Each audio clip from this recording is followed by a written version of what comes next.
Karangalan ang dala sa bansa ng dalawang Filipina actress na binigyang parangal sa 6th Asian Film Awards sa Hong Kong. Best Supporting Actress si Charmaine Buencamino, habang si Eugene Domingo naman ay nakakuha ng People's Choice Award for Favorite Actress. Narito ang Star Bites. Charmaine! Ang galing ng Pinoy sa pag-arte, talaga namang kinikilala maging sa labas ng bansa.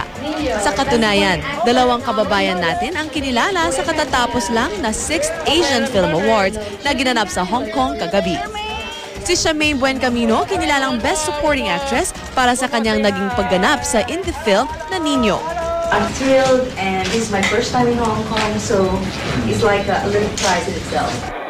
Si Eugene Domingo naman, nakuha ang People's Choice Award for Favorite Actress para sa kanyang pagganap sa Babae sa Septic Tank.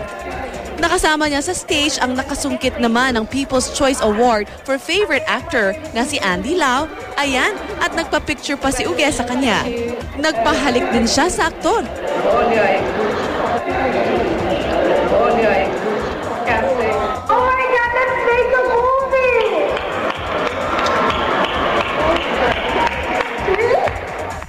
Maging sa kanyang acceptance speech, may mga hirit pa rin si Uge.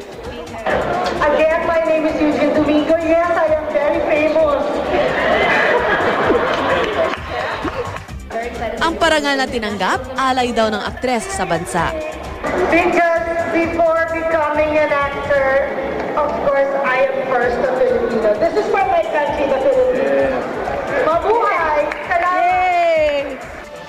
Nang tanungin naman si Uge kung ano ang gagawin niya sa oras na makabalik sa Pilipinas.